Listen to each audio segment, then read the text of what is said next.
పితా పుత్ర పవిత్రాత్మ నామమున ఆమె. ప్రభునందు ప్రేమైనటువంటి విశ్వాసులారా, సంఘస్థులారా, దైవ ప్రజలారా, 2026 సంవత్సరం ఫిబ్రవరి నెల 18వ తారీఖు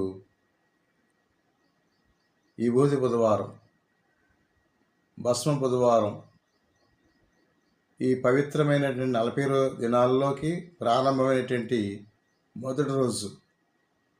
ఈ 40 రోజులు కూడా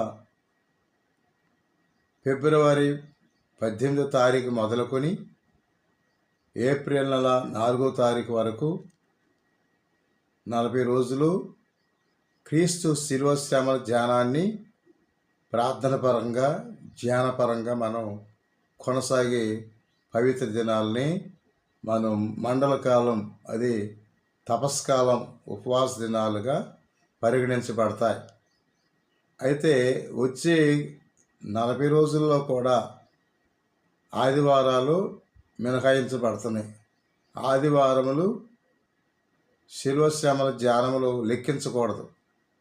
అందుకని ఫిబ్రవరి అంటే ఈరోజు, ఈ బుధవారం అంటే భస్మ బుధవారం 18వ తారీఖు మొదలుపై ఏప్రిల్ 4వ తారీఖు వరకు కొనసాగుతాయి.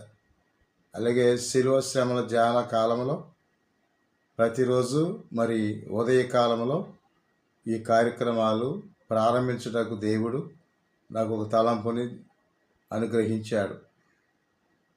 మీ అందరూ కూడా సదుద్దేశంతో, ఆధ్యాత్మిక చింతనతో ఈ శిలువ శ్రమల ధ్యాన కాలాన్ని మీరు అధ్యయనం చేయండి, ప్రార్థించండి. మీ కొరకు నిత్యము ప్రార్థించే దైవజనులు, దైవ సేవకులుగా మిమ్మలను అర్థిస్తున్నాను. ఎందుకంటే దినములు చెడ్డవి, సమయం పోనివ్వకోకుండా జ్ఞానులుగా జీవించమని దేవుని వాక్యం మనకి సందేశం ఇస్తుంది. అలాగే యోవేలు ప్రవక్త ప్రవచించినట్టుగా 2వ అధ్యాయం 12వ వచనంలో, ఇప్పుడైనా మీరు కన్నీరు విడిచి ఉపవాసం ఉండి ప్రార్థన పరంగా నా చెంతకు చేరుకొని జీవించమని ఆనాడు తెలియపరిచాడు. అదే వాక్యాన్ని నాడు మనం గుర్తు చేసుకుంటూ ఈ భస్మ బుధవారం, ఈ బుధవారం నుండి మనం అటువంటి దేవుని బిడ్డలుగా జీవించడానికి, పశ్చాత్తాప హృదయమై దేవుని ప్రేమ పొందటానికి అటువంటి భాగ్యం దయచేయమని ఆ దేవుణ్ణి మనసారి వేడుకుందాం. ప్రభు అయిన దేవుడు మిమ్మల్ని, మీ కుటుంబాలని ఎల్లవేళ దీవించును గాక.